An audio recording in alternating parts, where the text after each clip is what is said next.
एक और जो है जो विक्टिम्स के जो पर्सपेक्टिव से देखा जाए, जो भी इन कई सारे मामलों में सीजर होता है, जो उसको बोलते हैं प्रोसीड्स होता है, उसको भी जो विक्टिम्स को डिस्ट्रीब्यूट करने का प्रावधान किया गया है। विक्टिम कॉम्पनसेशन स्कीम को लेकर के आया गया है और पहली बार भारतीय नागरिक सुरक्षा संहिता के अंदर उसको जगह दी गई है। ये एक नए तौर से इस संहिता के अंदर डाला गया है और एक नया प्रोविजन है जो कि हम समझते हैं कि सुधार की तरफ हम आगे बढ़ रहे हैं। और ये तीनों कानून हैं, इनको आम लोगों को बताने के लिए कई स्तर पर जागरूकता अभियान चलाए जा रहे हैं, लोगों को सेंसिटाइज किया जा रहा है।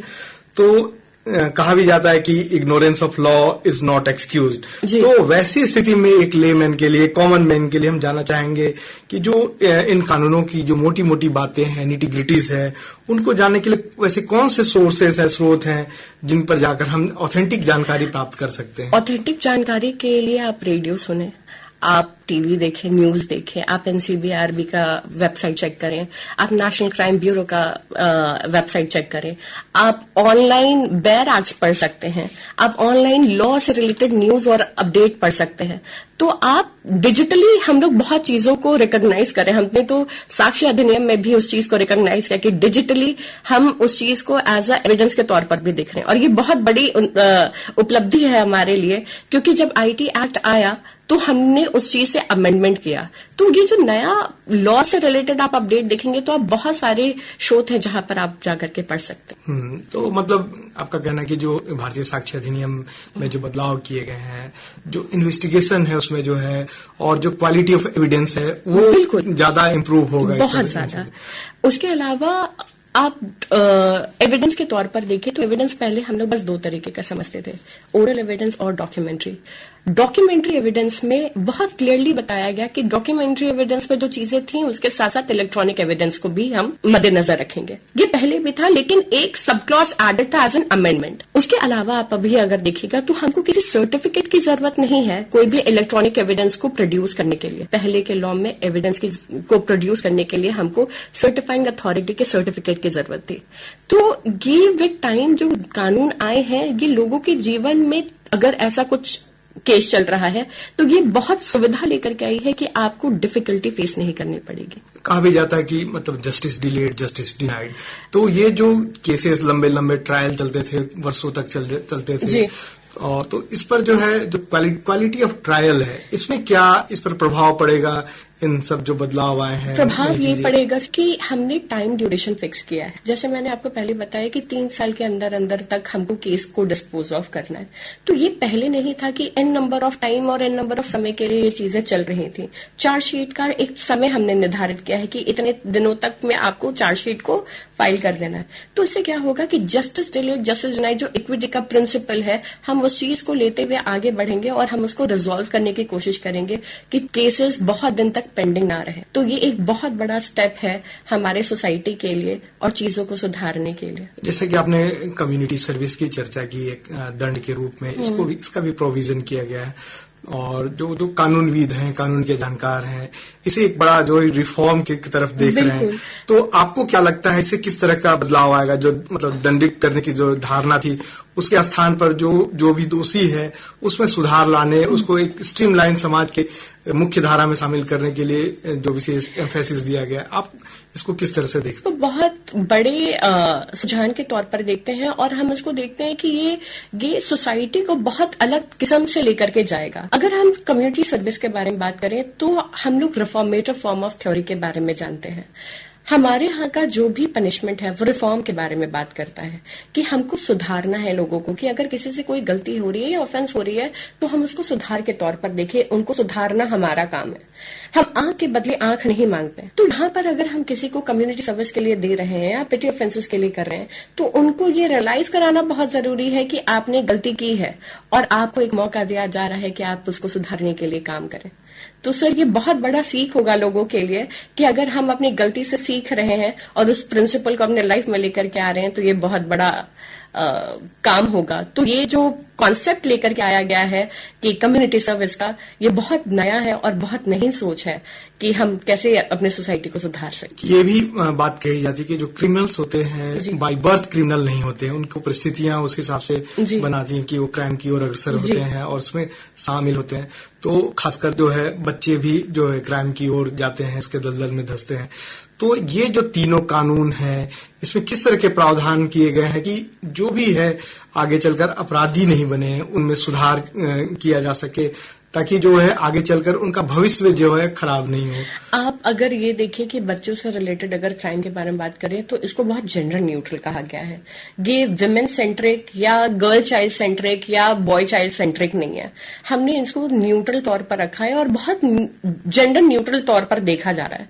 दूसरी चीज की अगर हम यहाँ पे बात करें तो माँ बाप के ऊपर भी बहुत रिस्पॉन्सिबिलिटी डाली गई है कि आप अपने बच्चों का ख्याल कैसे रखेंगे। उसके अलावा हम जब कम्युनिटी सर्विस के बारे में बात करते हैं तो जो बच्चे अपने आसपास इर्द गिर्द देख रहे हैं वो उसी से सीख रहे हैं। तो ये बहुत बड़ा सोच और उपलब्धि है सर कि हम अपने आसपास से ही बच्चों को सिखा रहे हैं।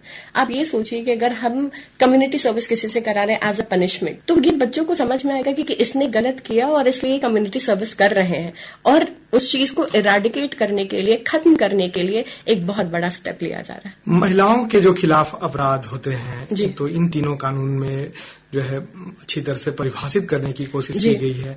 तो विधि मामलों के जानकार के तौर पर आप इसे किस प्रकार देखती हैं? मुझे लगता है कि ये बहुत सिस्टमैटिक वे में इसको बनाया गया है। अगर आप चैप्टर 5 ऑफ भारतीय न्याय संहिता देखिएगा और अगर आप भारतीय नागरिक सुरक्षा संहिता भी देखिएगा, आपको वहां पे बहुत अच्छे तौर पर नजर आएगा कि अगर किसी औरत के साथ अगर कोई दुर्व्यवहार या दुष्कर्म हो रहा है, रेप हो रहा है, तो मेडिकल ऑफिसर को 7 दिन के अंदर अंदर रिपोर्ट सबमिट करना है। उसके अलावा आप अगर देखिएगा तो हम चैप्टर 5 के अंदर उस लॉ के अंदर देखते हैं कि बहुत सिस्टमैटिक वे में क्राइम्स को बताया गया है कि कौन कौन से क्राइम अगेंस्ट द वुमेन होंगे, कौन कौन से क्राइम्स अगेंस्ट द चाइल्ड होंगे। उसके अलावा एक और चीज को बहुत बड़ा तवज्जो दिया गया कि अगर कोई डिसीटफुल मैनर में, डिसीटफुल मतलब अगर हम डिसीव कर रहे हैं, इंड्यूस कर रहे हैं, अगर हम आपको बरगला रहे हैं, फुसला रहे हैं, और वैसे तौर पर अगर कोई इंसान किसी औरत के साथ अगर शारीरिक संबंध बनाता है तो हमने उसको रेप का दर्जा नहीं दिया, बट उसका पनिशमेंट 10 साल जरूर दिया है। तो ये बहुत नया कॉन्सेप्ट है जो कि जजमेंट के ऊपर आधारित है।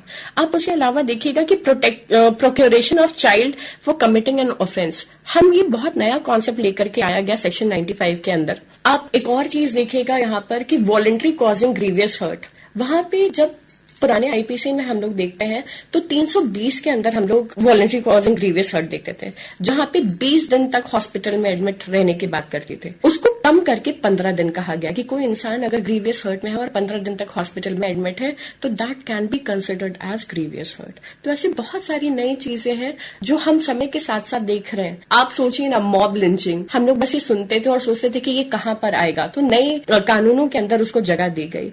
आप देखिएगा कि अगर हम वहां पर अगर देख रहे हैं कि हिट एंड रन केस के बारे में, नेग्लिजेंस के बारे में देख रहे हैं तो 10 साल की सजा दी जा रही है। टेररिस्ट से रिलेटेड हमारे पास आईपीसी में तो जगह नहीं थी, यूएपीए के अंदर हम लोग देखते थे एक सेपरेट एक्ट बनाया गया था, लेकिन नए भारतीय न्याय संहिता के अंदर टेररिस्ट एक्ट्स को भी जगह दी गई कि हम यूएपीए के साथ साथ स्पेशल लॉ और लोकल लॉ के साथ साथ यहाँ पर भी इसको जगह दी गई। तो विद टाइम आप सोसाइटी में जितने भी क्राइम हो रहे हैं या होने की आशंका है, उसको लेकर के ये तीनों कानून बनाए गए। तो ये बहुत दूरदर्शी है, ऐसा मुझे लगता है। बच्चों की भी के खिलाफ जो अपराध हैं उन पर चर्चा हुई इसमें। बिल्कुल। तो ये इन कानूनों में इन अपराधों को परिभाषित करने की कोशिश की गई है। तो इससे कितना बल मिलेगा जो है इन अपराधों को रोकथाम में, जो है एज ए डिटरेंट अगर देखा जाए तो? इसलिए थोड़ा रोकथाम यहाँ पे मिलेगा क्योंकि अगर आप देखिएगा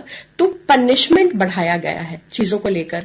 अगर हम कहीं पे रिगरस इम्प्रिजनमेंट के बारे में बात करें तो रिगरस इम्प्रिजनमेंट कितने साल का है वो बताया गया है। लाइफ इम्प्रिजनमेंट को हम लाइफ इम्प्रिजनमेंट का एक नया कॉन्सेप्ट यहाँ पे है, फॉर हिज नेचुरल लाइफ। तो सर ये डर बैठना बहुत जरूरी है क्योंकि हमारे यहाँ लोग समझाने से नहीं समझते, लोग कानून से डरते हैं और दंड से डरते हैं। तो अगर जहां पर हम चीजों को बहुत स्ट्रिंजेंट और स्ट्रांग कर रहे हैं तो वो सोसाइटी को अपलिफ्ट करने के लिए ही काम आएगा। इन सारी चीजों से आपको एक चीज और देखने को मिलेगी कि अगर हम ऐसे कानून बना रहे हैं तो लोगों को डर होना बहुत जरूरी है और इससे समझना बहुत जरूरी है कि हम अगर ऐसा कुछ करेंगे तो हम बचेंगे नहीं। इसमें एक और चीज पर हम जोर डालना चाहेंगे, जैसे वॉयगरिज्म होता था। निर्भया के बाद 2013 में जब जस्टिस वर्मा कमेटी आई तो उसने बहुत किस्म के अमेंडमेंट किए तीनों ही कानून के अंदर।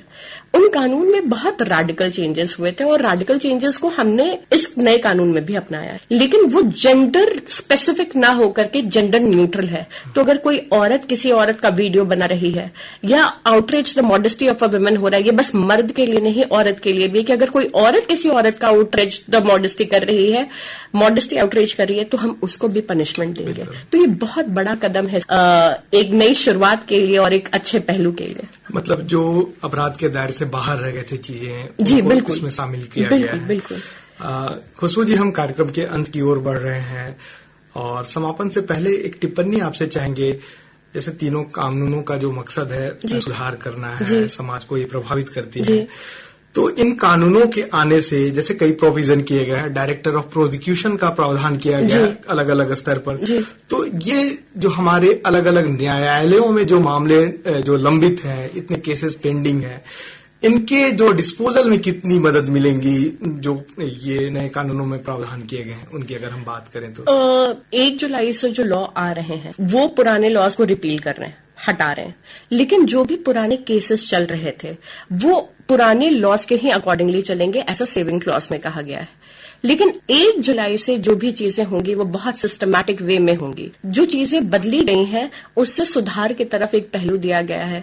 हमको ये बताया जा रहा है कि 75 साल से जिस लॉज को हम लेकर के चल रहे हैं, जहां हम अपने आप को ये बता रहे कि हम अभी भी ब्रिटिश डोमिनियन के साथ हैं या हम अभी भी दबे हुए हैं, उस चीज को हटा करके हमको स्वतंत्र भारत में एक नया कानून देखने को मिल रहा है जो नए जमाने के साथ चल रहा है और ये बहुत बड़ा असर देगा और बहुत बड़ा सुधार देगा समाज के लिए कि हम जो साइबर क्राइम्स या डिजिटल इलेक्ट्रॉनिक क्राइम्स अगर हो रहे हैं तो हम उसको बहुत बड़ा तवज्जो दे रहे हैं। और आप ये नहीं बोल सकते कि हमें लॉ नहीं पता, आपको लॉ पता होना बहुत जरूरी है। जैसे कि आपने पहले भी कहा, ignorance of law can not be excuse, तो mistake of facts can be excuse, mistake of law can not be. तो अगर आप ये चीज कह रहे हैं कि हमको नहीं पता तो ये आपके लिए कोई असर नहीं करेगा। दूसरी चीज कि अगर आप भारत से बैठ करके कोई सिंडिकेट चला रहे हैं या मान लीजिए कि आप लोगों को अबेट कर रहे हैं कोई क्राइम करने के लिए, तो वैसे में उस इंसान को भारत में ही ट्राई किया जाएगा, ट्रायल के तौर पर यहाँ पर केस में,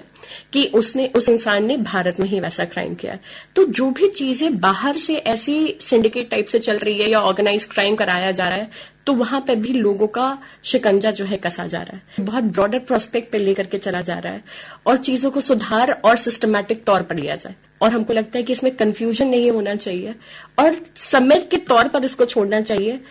ना हम इस पे कमेंट कर सकते हैं ना आप, और विद टाइम ही हम लोग देखेंगे कि ये कितना चेंज लेकर के आ रहा है। तो ये एक पहल है हमारी साइड से सुधार की तरफ, तो हमको लगता है इसको अप्रिशिएट करना चाहिए। जी, ये विषय तो बहुत बड़ा है, इस पर मतलब एक छोटे से वार्ता में, एक टॉक कार्यक्रम में समाहित करना संभव नहीं है। कानून जो लागू हो रहे हैं 1 जुलाई से, हम उम्मीद करते हैं कि इसके काफी सकारात्मक प्रभाव पड़ेंगे। जो न्यायालयों में जो केस जो बहुत सारे पेंडिंग हैं उनको निष्पादन करने में मदद मिलेगी। और खुशबू जी, वार्ता के दौरान आपसे कई नई चीजों के बारे में जानने को मिला, आपने कई बातों पर प्रकाश डाला। आप इस कार्यक्रम में बातचीत के लिए आकाशवाणी स्टूडियो आई, इसके लिए आपका बहुत बहुत धन्यवाद। Thank you so much for inviting me. धन्यवाद। अभी आप सुन रहे थे 3 नए आपराधिक कानूनों पर विशेष वार्ता। कार्यक्रम में भाग ले रही थीं विशेष मेहमान एमिटी विश्वविद्यालय में विधि संकाय में सहायक प्राध्यापक खुशबू प्रसाद। उनसे बातचीत कर रहे थे आकाशवाणी संवाददाता धर्मेंद्र कुमार राय। ये कार्यक्रम आकाशवाणी पटना के प्रादेशिक समाचार एकांश द्वारा प्रस्तुत किया गया।